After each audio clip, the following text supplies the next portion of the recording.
This is, to date, the most challenging monthly rankings that I've ever done. Not only do I have a massive amount of palettes, but they're all the amazing holiday palettes, which is when I feel brands put their best foot forward. So I got very stressed ranking these, and I'm telling you now, I am not 100% confident in these rankings. I'll tell you where I put them and why, but I'm like wrong already. I can see it. There are just so many good ones. But anyways, the reason that I have so many palettes today, I have 24, is because I skipped last month because I only tried 8 palettes, and that was my mistake. Because little did I know, in October, explosion of new palettes. So here I am, suffering the consequences of my own actions and giving myself the hardest palette monthly rankings ever. Anyways, this one is intense because we have all the heavy hitters. Tons of Pat McGrath, Huda Beauty, Natasha Denona, Kaleidos, Odin's Eye, ABH, Nars, Myrick's, Tom Ford. Wow. Okay, let's go ahead and get into it. I have 24 palettes. We're gonna start off with the worst palette. It's wrong putting this in last place, but there legitimately, I feel like, was not a bad palette.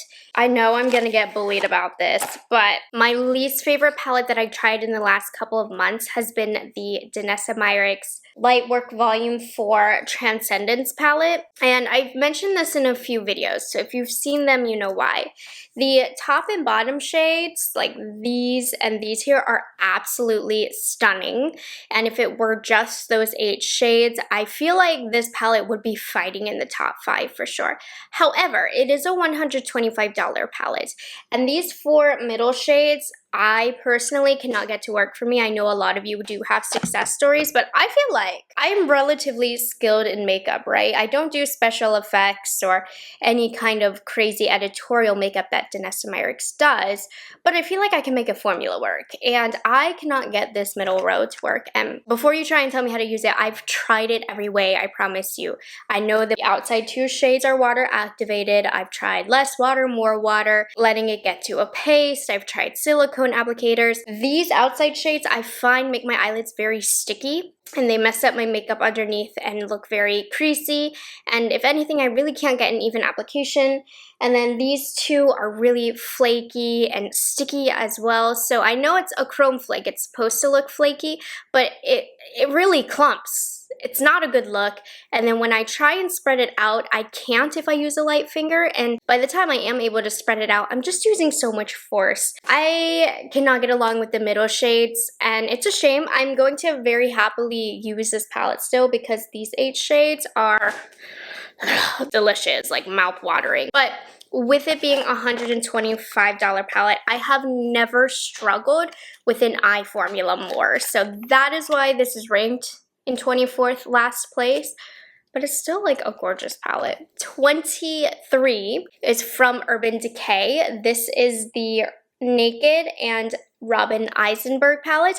I actually quite liked this. I did a full review on this. I got a very unique look with this, something that I hadn't done before. At this point, I like all of the palettes, seriously. I mean, there isn't really a palette that I dislike in today's video. The only thing is I felt like these 3 shades right here looked very similar on the eyelids, so it's like a quarter of the palette, you know, that all look the same. And with Urban Decay's quality in general, while it worked fine, I wouldn't say that quality was bad. Urban Decay's quality is not great. It's not exceptional, and all of my favorite brands launched palettes in the last couple of months that have exceptional formulas, so that's where this felt. Not a bad palette, interesting color story, had a lot of fun with it, just not a great formula. And same thing goes for number 22 here. This is a Too Faced Pumpkin Spice Second Slice. I've actually used this palette quite a lot because it contains some very wearable colors for looks that you really don't need to think about too much, but not great quality. There are 21 more palettes here that I just liked so much better than this. And yeah, if I want a simple, warm, everyday makeup look, I reached for this. It was fine. I genuinely don't have anything bad to say about this palette, but you'll see what's up next, and it will all make sense. Number 21 is from Tom Ford from the Soleil Neige collection. This is Chalet Lust, and this is very, very pretty. My reservation with Tom Ford quads is they are $90, and when it comes to Tom Ford quads, for me, they're really either hit or miss. The huge hits are amazing and, in my opinion, worth the money. This one actually is not a miss, though, so I guess I'm retracting that statement. It's just not worth $90. You know what I mean? This is a topper palette. These are all very subtle yet glimmery shades. They're very, very beautiful, but it's not my favorite lid topper formula from Tom Ford. I don't dislike this one. I actually think it's very, very pretty. It's just $90, and this is where it fell. Leaving number 20, the next Tom Ford palette, Après Ski, also from the Soleil Neige collection. I know they launched a couple more. I just cannot keep up with Tom Ford palettes. They launch all the time and they're $90 and they're so inconsistent. I bought these two because I really love the Soleil Neige collection sometimes.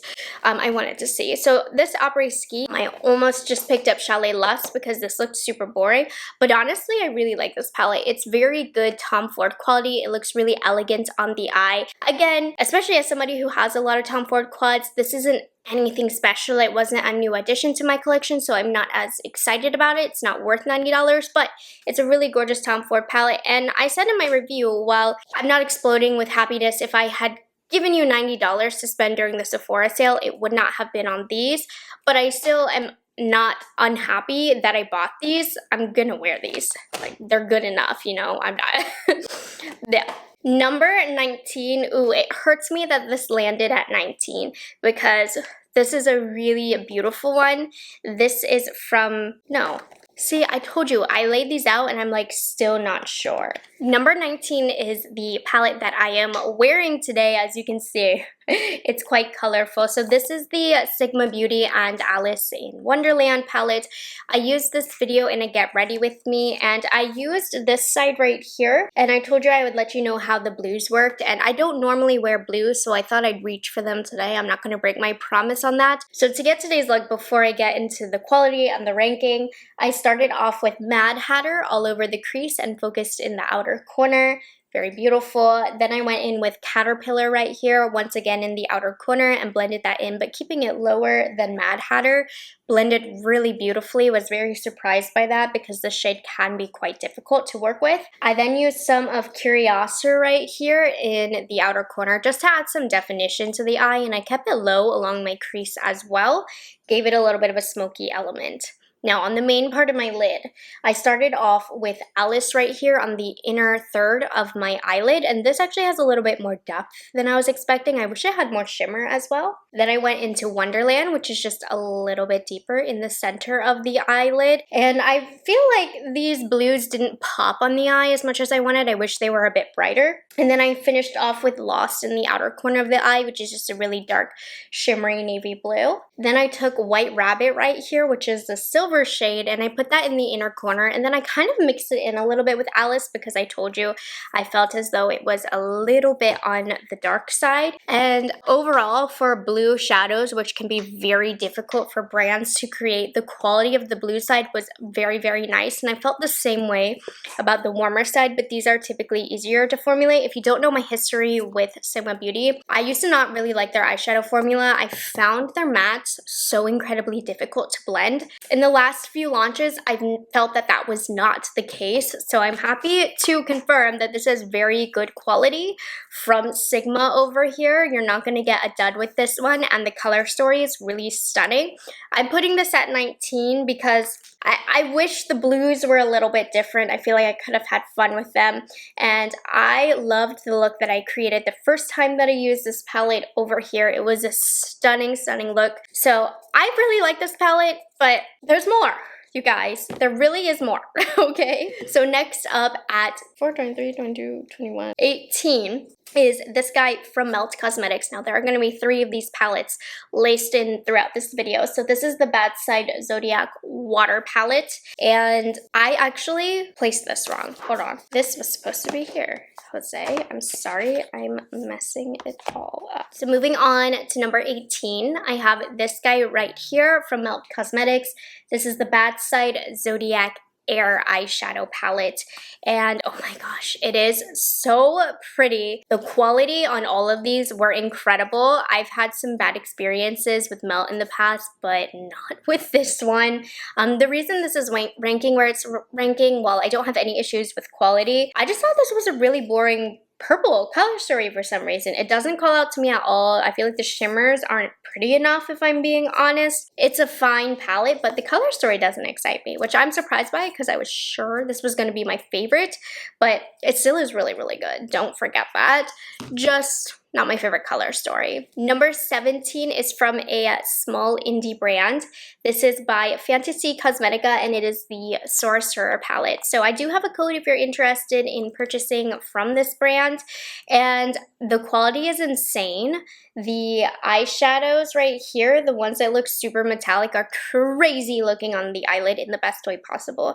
I feel like their mattes are a little bit weak in terms of pigmentation, but I do feel as though that makes it a little bit easier to use for beginners. While the formula on here isn't 10 out of 10, it's still very good, but the colors, the way they look on the eyes is just so insane that it gets bumped up. This is, I guess on the lower side just because it's a little bit of an out there color story for me. Love the look that I created with this, but I probably won't be reaching for it that much just because the colors are a bit crazy for this boring girl. Number 16 is from ColourPop, and I was pleasantly surprised by this palette. This is the Hocus Pocus 2 palette. I kind of wish I ranked it a little bit higher, but we're gonna leave it here. But just know it is a good one if you're interested. I think this color story is absolutely stunning. I mean, you have cool tone neutrals, you have smoky colors, you have purples and greens. I'm not even crazy for the orange color, but I used it and it was awesome. I think this is really solid quality from ColourPop. It's like they knew this was going to be such a good seller, so they amped up the quality here, and the colors are really beautiful. Now, I'll be honest, I've only used this twice, so I do want to use this some more, and I think that's why I ranked it a little bit lower, because I didn't want to give it honest praise if I had not yet used every shade. I mean, it's just been crazy with the amount of palettes to try, but what a fun color story, what a fun theme. It's one of the higher end quality ones, I would say, from ColourPop, and it's very, very fun. Number 15 is from Nars. This is from their new holiday collection. This is the Stargaze eyeshadow palette, and honestly, it kind of doesn't stand out to me as an eyeshadow palette, but the colors are right up my alley for every day. I did the most beautiful lilac purpley look with this palette that I just can't get out of my head. It was one of those looks where I was like, I need to recreate this, which I don't do a lot. A lot of times I do the look, I get it on camera, I show you guys, and that's it. I'm ready to move on to the next one. This one I felt like I didn't get enough of when it came to that look, and then you also have some like warm chocolates in here. So this I'm ranking where I am because I'm very comfortable with the color story. It might not be something that is super duper exciting, but it is really gorgeous and one that I'm going to use a lot, and it's very, very solid, very good, high quality Nars quality. Just a bit repetitive, but that's how Nars be. Number 14 is from Dior. I did a full review on this as well. This is the Dior Backstage Eye Palette in the shade Khaki. I had a very good experience with this. It's a little bland, I guess, in terms of color stories, but for a luxury brand, believe it or not, this is actually quite out there.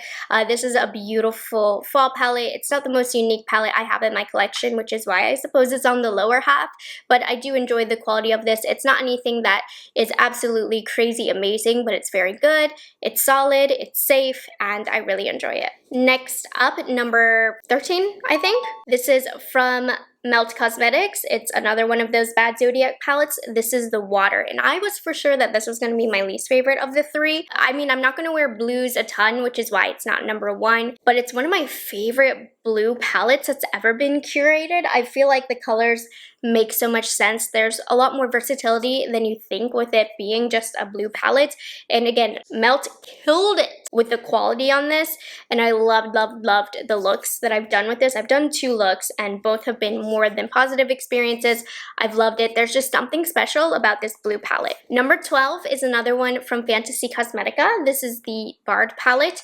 So this one I feel like is an improvement from the Sorcerer palette, and I think it's such a fun color story. It's perfect for fall, but you still get those fun vibes to it as well, being an indie brand. So again, the mattes are a little weak in terms of pigmentation, pigmentation, but they do build up and that makes up for it.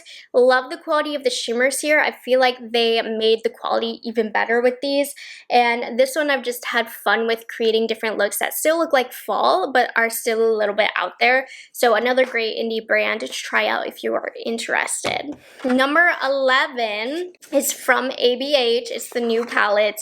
I have nothing bad to say about this palette. So this is the Rose Metals palette, and it's like the most perfect holiday palette, especially for the fall. It is metals, but it's like warm metals. It just doesn't scream out to me as an amazing color story. I've talked about this before, but I prefer the Nouveau a lot more. That color story spoke to me. This one doesn't. Though when I've worn this, I've loved the makeup looks that I've done. The quality is amazing. The color story is gorgeous. It looks like thick, creamy, rich metals on your eye. I'm just not in love with it. You know, I really like it, but I'm not in love with it. Moving on to number 10. This is the last of the Melt Cosmetics Bad Zodiac palettes. So this is the Earth palette. And I thought this was gonna be not my favorite, but you guys, anytime I wear this palette, I don't know what it is about the tones in this, but it makes my eyes absolutely beam. It changes my eye color to honey, and for that reason, I love it. I don't know what it is about this palette, but there's not a palette that complements my eyes better than this one, and not only that, but really great wearable fall tones as well. So I've had a lot of fun with this. I felt beautiful every time that I've worn this. So if you have brown eyes with a little bit, like a hint of honey, this will bring out the honey in them. Okay, so must try for sure. Going on to number 9. Yes, number 9. This is one of my favorite holiday collections, and it's truly very holiday. So this is from Odin's Eye, and this is the Christmas Eve palette. And you guys know, whenever Odin's Eye launches a palette, I'm gonna wax poetic about it because they are an amazing price for amazing quality and not a single dud in this palette. The color story, oh my gosh, what a fun wintry story. Very cool toned. The shimmers in here look super reflective on the eyelid. Odin's Eye is not afraid to play with different textures. They just did a great job with this. So if you are looking for a truly wintry palette that has a lot of blues and cool tones, this is the way to go. Leaving me at number 8, which is the other palette, which I like a little bit more because I feel like there's a little bit more versatility in the color story. So this is the Merry Christmas palette, and I thought I would like the Christmas Eve better, but I just find there's a little bit more versatility with this. It's a little bit more fun. You can get some very green looks, some red looks, some warm looks, some smoky looks, and it's just a little bit more unique. I feel like I don't have a palette that has this color story, so that's why this is ranking where it's ranking. This one is so beautiful. I feel so inspired looking at this one and the Christmas Eve palette as well. Do not sleep on the holiday collection. I'm really excited to see that they did sell out of these, so it was quite the popular collection, and for good reason. Happy to see them getting the recognition that they deserve because they are a kick butt brand, seriously. Okay, so I'm counting these, both number 7 and number 6, because I've been using these for the same look. You know, I've been using both whenever I do one look. I don't think one is better than the other. So these are the Kaleidos quads in the shade Glowing Iris and Flowing Haze. Both of these came from their most recent collection, and you'll see why I rank them so high. You guys know how much I love purple. Just the most perfect purple palettes, and both of them dare to go with undertones that a lot of brands don't. This one in particular, which is Glowing Iris, is a blue-based purple, which like no brands ever dare to touch. And then this one right here, Flowing Haze, is more gray tones. So I've had a lot of fun with these. I feel like I've gotten a lot of unique purple looks with these because brands don't touch these undertones.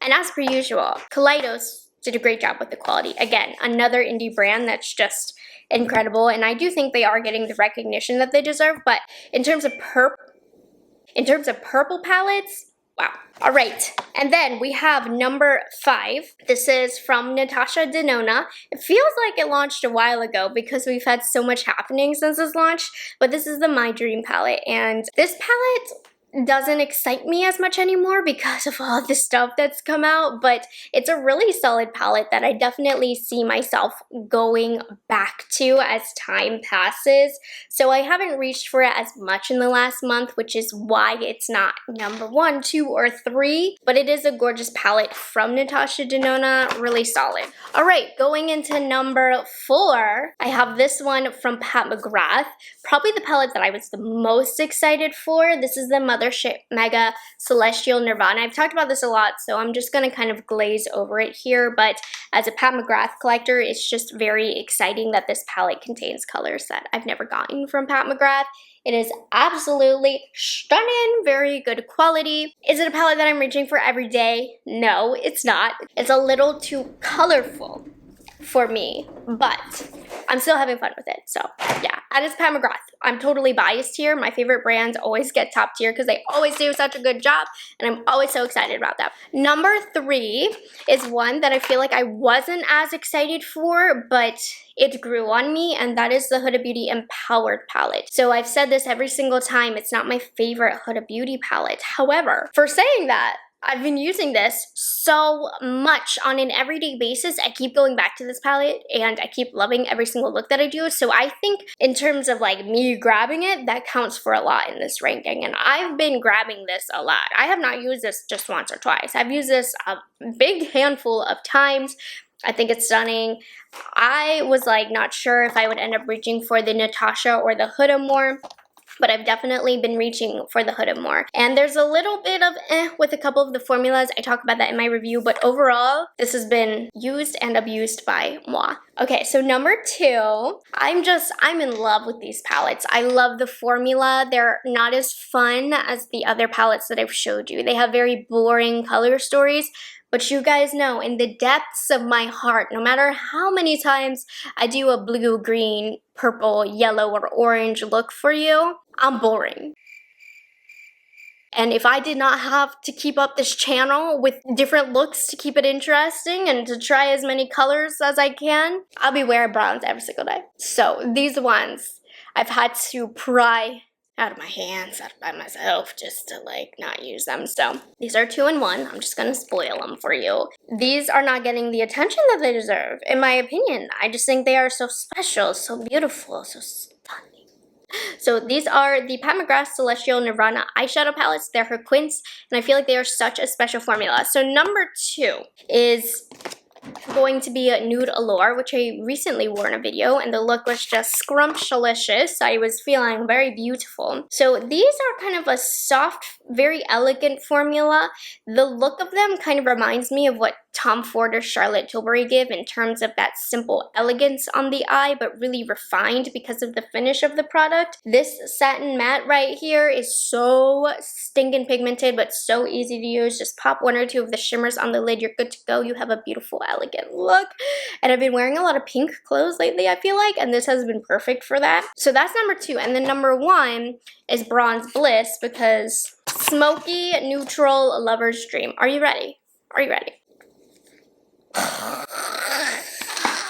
It's that good. It is that good. So this has just the most, these three right here, speechless. That's all I can say. I mean, I wish there was like a matte brown in here, but other than that, no complaints, and it's just so stinking beautiful, and I love these. I feel like they don't get the attention that they deserve. In my opinion, they trump over the Mothership Mega, which is a huge, huge statement to make, but like, I need to tell you all about these so you try them, because they're not available on Sephora and only on the Pat McGrath website. 24 palettes. Done and dusted. Am I confident in these rankings? No, but don't question them. Don't make me anxious. I don't care if you like where I ranked them or not.